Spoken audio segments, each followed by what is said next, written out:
Ladies and gentlemen, welcome to Chanel Jasmine, the best novel Chanel for romantic stories. Hai guys, selamat datang di channel Jasmine, channel terbaik untuk menyimak novel-novel romantis.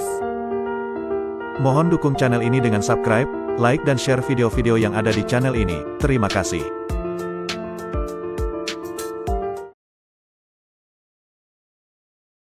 Kaisar Agung Seni Bela Diri bab 1240. Akar air dan api suci sudah habis, bahkan air suci Tianyi dan api suci Cuyuan yang menjadi sumber lahirnya akar suci itu pun telah terkuras habis. Bukan hanya Luo Xiu, bahkan orang lain pun tidak ada yang berniat untuk tetap tinggal di tempat itu. Bersama Huang Zentian, ketika Luo Xiu tiba di tempat di mana mutiara pewarisan ajaran berada, dia melihat sebuah tanah lapang yang gersang dengan sebuah permata berwarna biru kehijauan berkilauan menggantung di udara. Di sekitar mutiara pewarisan ajaran tersebut terdapat suatu pembatas gaib yang sifatnya masih mengandung air dan api, yang menunjukkan bahwa sesosok dewa yang meninggalkan harta di tempat itu pada zaman kuno adalah seorang kultivator dao air dan api. Di kawasan sekitar mutiara pewarisan ajaran itu, Luo Xiu juga melihat beberapa orang suprim dari alam huang, dan melalui ucapan mereka, Luo Xiu mengetahui bahwa di sisi cakram dao abadi pun tidak ada seorang pun yang berhasil mendapatkannya. Hingga saat ini, dari ketiga benda pusaka abadi hanya Luo Xiu sendiri yang berhasil menguasainya. Selain dirinya yang luar biasa, semua kultivator yang memasuki tempat suci itu, baik Suprim maupun Kaisar Sembilan Roda, tidak ada yang mampu menerobos pembatas gaib di sekitar ketiga benda pusaka itu secara paksa. Oleh karena itu, ketika Luo Xiu muncul di sisi mutiara pewarisan ajaran, orang-orang di sisi cakram dao abadi pun segera bergegas ke sana. Tidak lama kemudian, baik Suprim dari alam huang maupun musuh-musuhnya yang berstatus Suprim dan Kaisar Sembilan Roda, semuanya berkumpul di sekitar mutiara pewarisan ajaran. Karena hanya Luo Xiu yang mampu menerobos pembatas gaib tersebut, maka walaupun cakram dao abadi tidak dijaga oleh siapapun, tidak ada yang khawatir akan ada orang yang diam-diam mencurinya. Hehehe, Senior Wuji, aku benar-benar iri padamu karena mendapat murid yang hebat. Di antara semua orang yang memasuki tempat suci ini, hanya dia yang bisa menerobos pembatas dan mendapatkan benda pusaka. Sepertinya ketiga pusaka abadi itu akan jatuh ke tangan muridmu saja, kata Patriark Yinlong dengan nada sedikit sarkastik tentang apa yang terjadi di tempat suci itu. Belum tentu, jangan terlalu serakah, jawab Luxin Zun dengan tenang. Orang kalian tidak mampu, mau merampas secara paksa. Kalau berani bertindak, ketahuilah ini wilayah alam huang. Geram penguasa alam huang. Alam huang memang merupakan wilayah penguasa alam huang, jadi di sini dia benar-benar bisa menunjukkan kekuatan puncaknya dan berhak berkata seperti itu. Orang tua Huang, kau tak takut lidahmu tersambar angin? Balas Patriark Yinlong, tak mau kalah, saling sindir. Sejenak, keempat penguasa dao sejati itu saling berhadap-hadapan dengan ketegangan tinggi, tapi mereka tahu tidak ada yang bisa mengalahkan satu sama lain, sehingga tak ada yang benar-benar bertindak. Namun saat itu juga, di tempat mutiara pewarisan ajaran, bentrokan pecah kembali. Penyebabnya sederhana, Luo Xiu menerobos pembatas gaib dan berniat mengambil permata itu. Saat bertindak, Luo Xiu sudah tahu orang-orang dari Sekte Xuan Huang dan Naga Taiksu pasti akan mencoba menghalanginya, tapi dia tetap melakukannya, karena di tempat suci itu, selain dia, tak ada yang bisa mendapatkannya. Ketika kekuatannya belum meningkat, Luo Xiu sudah mampu mendapatkan akar suci air dan api. Kini, kekuatannya jauh lebih besar dari waktu itu, jadi dia yakin mengambil mutiara pewarisan ajaran akan jauh lebih mudah.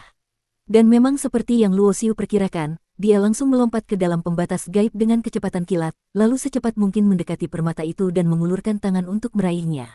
Semua itu sudah ada dalam perhitungan Luo Xiu. Selama dia berhasil mengambil mutiara pewarisan ajaran, dia yakin bisa lolos.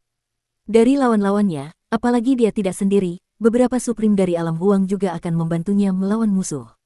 Namun Luo Xiu tidak menyangka, walau kecepatan dirinya sudah sangat tinggi, ada seseorang yang kecepatannya tidak kalah cepat. Bahkan saat Luo Xiu mengulurkan tangan, orang itu sudah melayangkan jurus suci dengan kekuatan membunuh yang sangat tajam ke arahnya.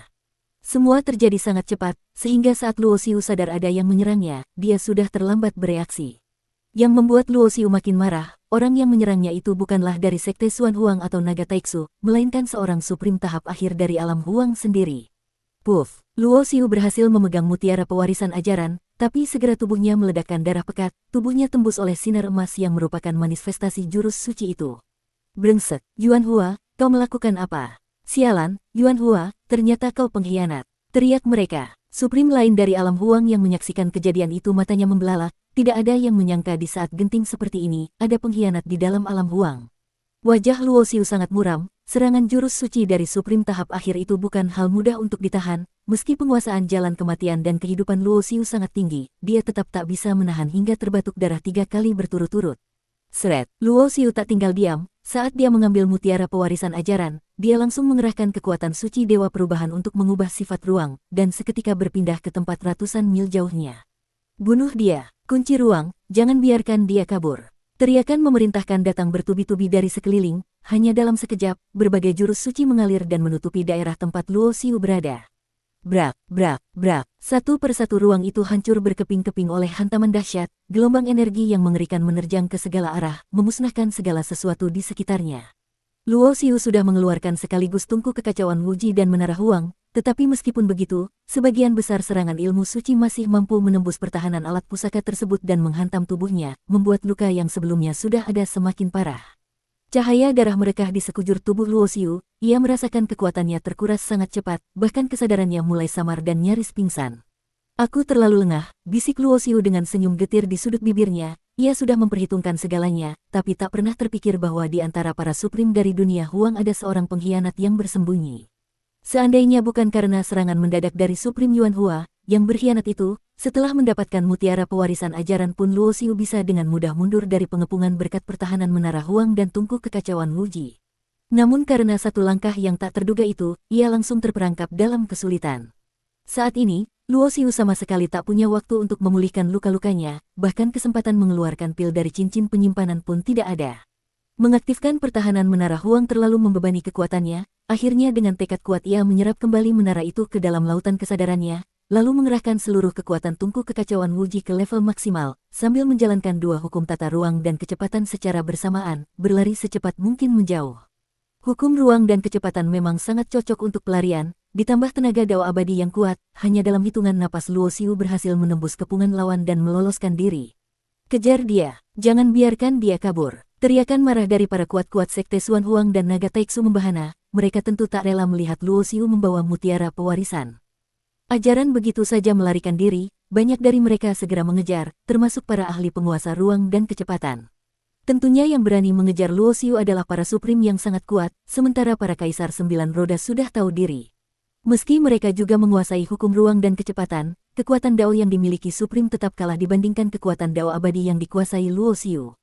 Jadi walau sama-sama menggunakan seni pelarian, kecepatan Luo Xiu jauh melampaui para pengejarnya, hanya dalam beberapa napas sosoknya sudah memudar di cakrawala jauh.